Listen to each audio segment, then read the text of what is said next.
आज मैं आपको बताऊंगी अपनी वीडियो में कि बाज़ार वाले जो दही बड़े होते हैं, दही भल्ले होते हैं, जो भी कह लें आप उनको, उसमें जो दही होता है किस कदर शाइन मारता है, किस कदर ज़बरदस्त होता है, स्मूथ होता है। उसको मैं बनाने का तरीका बताऊंगी। साथ में ये बताऊंगी कि जो हम बना के दही फुल्कियाँ या बाज़ार वाली फुल्कियाँ होती हैं उनको किस तरीके से इस्तेमाल करते हैं, क्योंकि बहुत सारे लोगों को ये इस्तेमाल करने का तरीका नहीं आता। ये जो दही फुल्कियाँ बिल्कुल छोटी छोटी सी है, ये मैंने घर पर बनाई हुई है। इसकी वीडियो मेरे चैनल पर मौजूद है।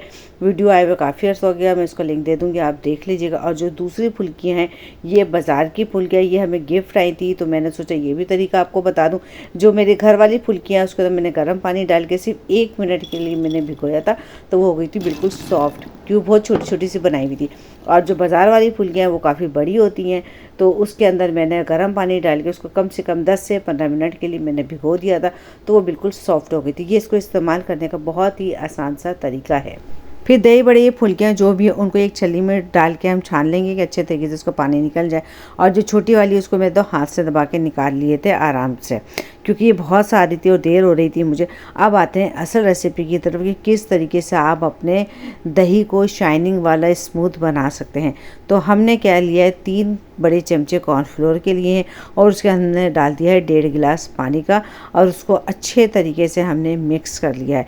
मिक्स करने के बाद हमने इसको चूल्हे पे चढ़ा दिया है और जो फ्लेम है बिल्कुल हमने आग उसको हल्की रखी और मुसलसल हमने उस पर चमचा चलाया। चमचा चलाना मत रोकिएगा वरना गुठलियाँ बन जाएगी। जब हम चमचा चलाते रहे तो चलाते चलाते कॉर्नफ्लोर ने अपनी शक्ल चेंज कर ली थी और वो गाढ़ा हो गया था।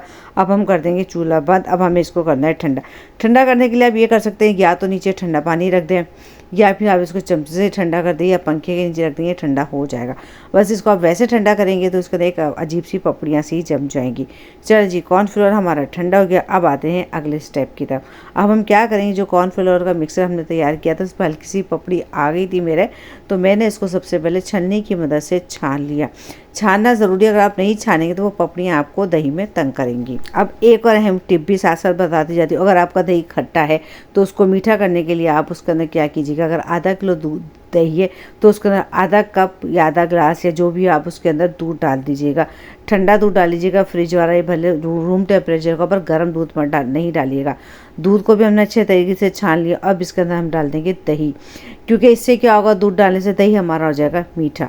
अच्छा जी, इसको आप जूसर मशीन में नहीं डालना, या तो हैंड मिक्सर ले लें या आपके पास मशीन और बीटर वाली वो ले लें, उससे दही पतला नहीं होता। अगर आप मशीन में करेंगे तो ये एक टिप है, अगर आप उसको जूसर के जग में डाल के दही को फेंटेंगे तो आपका दही बिल्कुल पानी की तरह पतला हो जाएगा।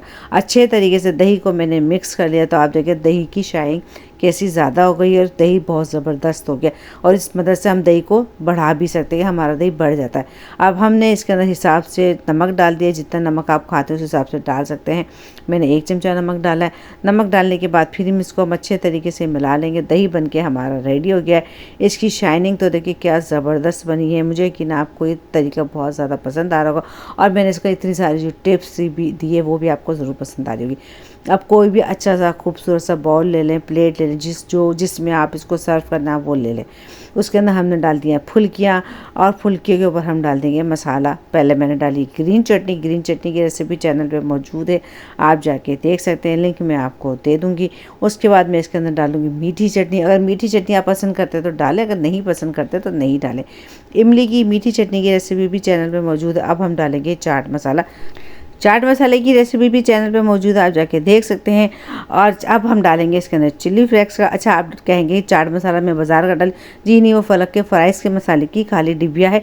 इन डिबियों को आप संभाल के रख ले तो ये डिबिया भी बहुत ज़्यादा काम आती है। मुझे कि ना आपको आज की ये रेसिपी, ये तरीका ज़रूर पसंद आएगा, और इतनी सारी मैंने इसके टिप्स दी भी है वो भी पसंद आई होंगी।